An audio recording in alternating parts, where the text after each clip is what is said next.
So what can you see on this slide? You can see three different balloons containing three different types of gases, right? So this balloon over here, the blue one, it contains helium gas. This balloon over here, it contains ammonium gas and it contains oxygen gas. So obviously their molecular mass is different from each other. It has atomic mass because it's not in its molecular form. Okay, so it's different from each other. But do you know that there's a similarity in between them? And that is these gases are present in 1 mole. Okay, they're present in 1 mole. This is also 1 mole, and this is also 1 mole. So this is a similarity, right? No, there is actually another similarity in between these three different gases, and that is if you consider temperature, say for example 0 degrees Celsius, and if you consider the pressure to be 1 atmospheric pressure, which is normal, usually it's 1 atmospheric pressure, or to be more precise, it's actually 0.984, but it's kind of pretty much near to 1, that's why you use 1 atm. Okay, but if you want to use the exact value of pressure, then this is the exact value, but we don't use it. Okay, so this is more appropriate for our level.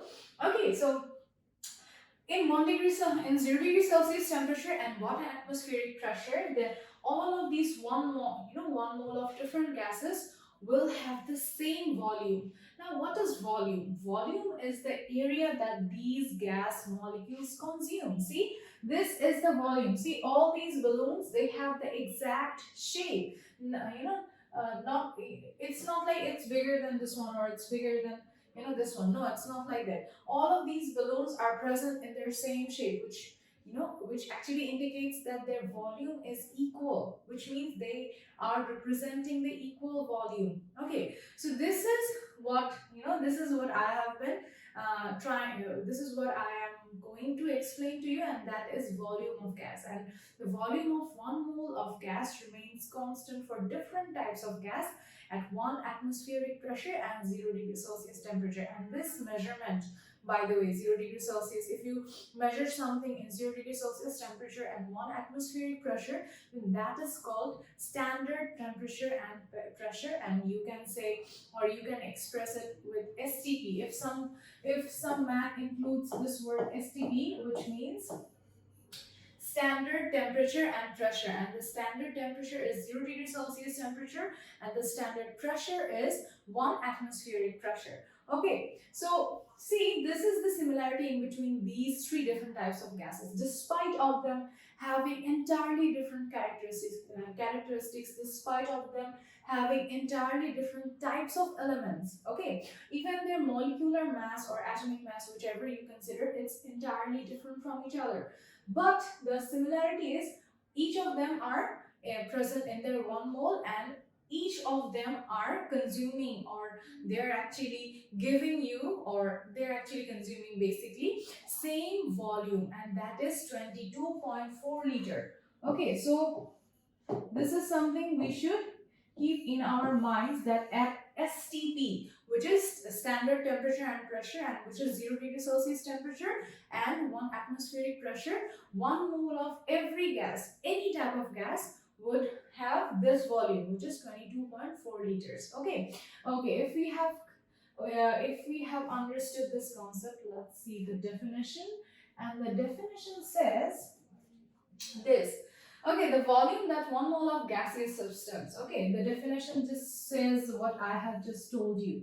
Okay, 1 mole of a gaseous substance. Gaseous substance means basically gas. Okay, occupies is called the molar volume of that gas. Okay, the volume of 1 mole gas is the standard in this standard condition. Standard condition means 0 degrees Celsius temperature. Okay, please be very cautious about these things, because sometimes people think that standard temperature is 25 degrees Celsius, but that's not. It's actually room temperature, but in some cases room temperature is also considered 20 degrees Celsius, so it's a bit complicated. We're not going to go into that. We're only going to be focusing on over here temperature, okay, and 1 atm pressure. So Together, this is called STP, pressure. Okay. Standard condition means that situation is in 1 atmospheric pressure and 0 degrees Celsius temperature, and the situation over here is called standard temperature and pressure. Standard temperature and pressure.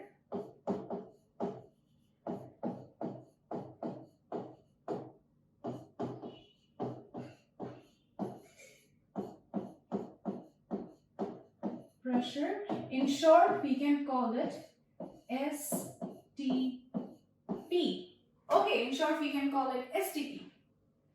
Okay, so if we are clear about this, so this is something we should keep in our minds, that at STP, any type of gas would, would show or would consume this much amount of volume, which is 22.4 liters. So according to this data, or basing on this data, or using this data, we're going to solve different types of maths. Okay, so here we have some formulas. So over here, n, this small n is representing the mole number. Okay, so we have seen that 1 mole of anything is equal to the molar mass of that molecule, right? Also, you can say 1 mole of anything contains 6.023 into 10 to the power 23 23 atoms, molecules, or particles of that thing. Or you can also say that 1 mole of anything, actually basically gases, 1 mole of gases contain 22.4 liters, right? So let me write that for you. That would be easy for you to, understand. So 1 mole of 1 mole equals to, okay, let's erase that. 1 mole equals to molar mass, molecular mass actually, in grams. Okay, we have to measure it in grams. Or 1 mole equals to 6.023 into 10 to the power 23 nom of atoms or molecules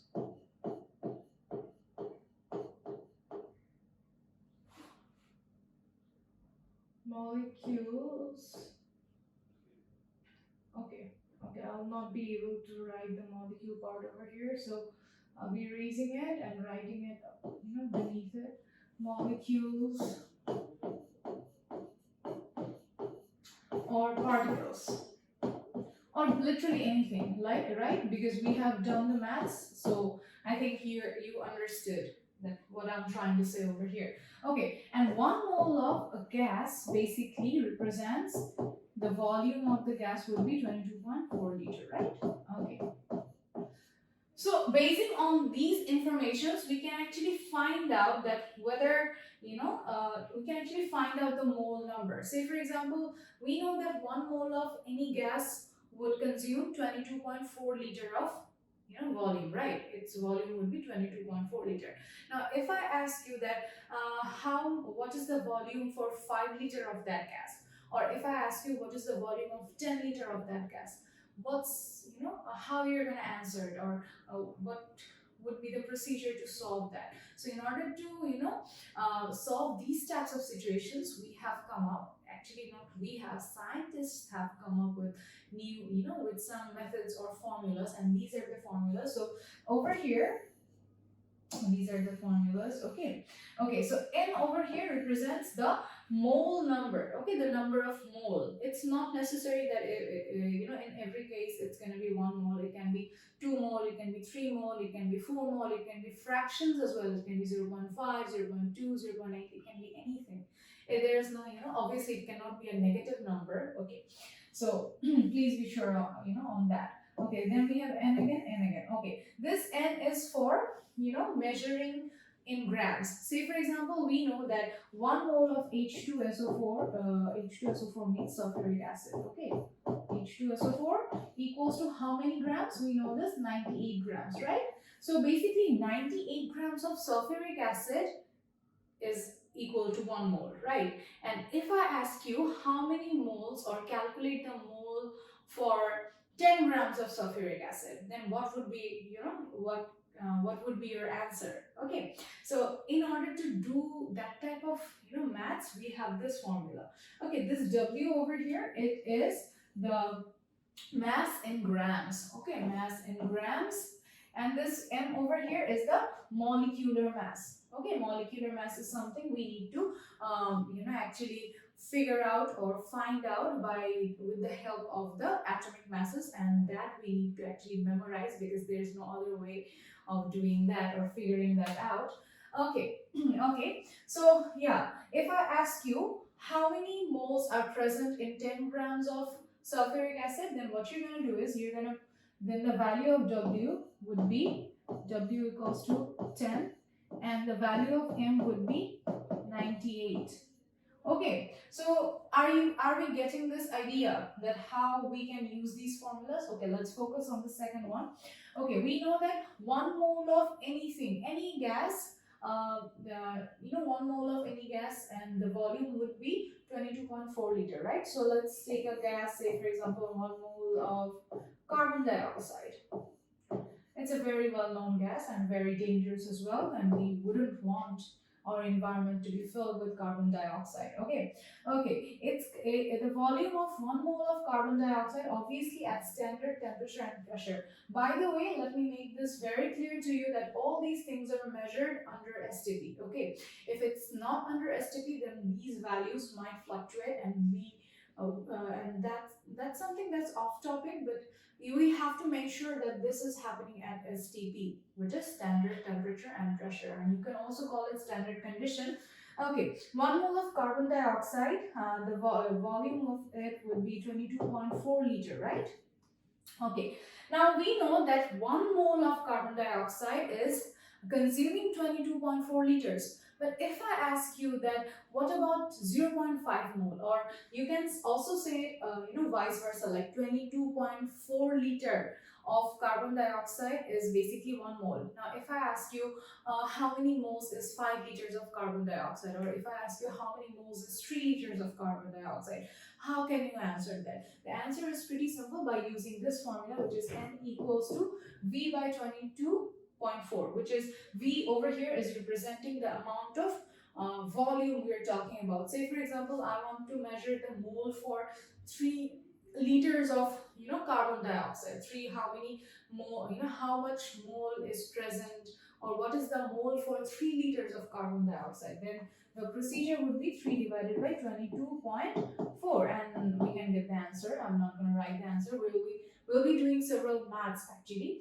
Okay, and the final one is about the numbers of atoms or particles or ions, whichever is present in it. Okay, so we know that 1 mole of anything, literally anything, contains 6.02 trillion to the power 22 amount of atoms, molecules, particles, etc. Okay, so if I ask you, what about how many, calculate the mole for 2 molecules, or calculate the mole for 100 molecules, or calculate the mole for like 50 molecules, what would be your answer? So I think you can answer that question very well by using this formula. So all we have to do is we have to divide the number with the Avogadro number. This is Avogadro number, by the way, and this is written like this. Okay, it's expressed like this, which actually represents NA. NA stands for number for Avogadro, or Avogadro number. Okay.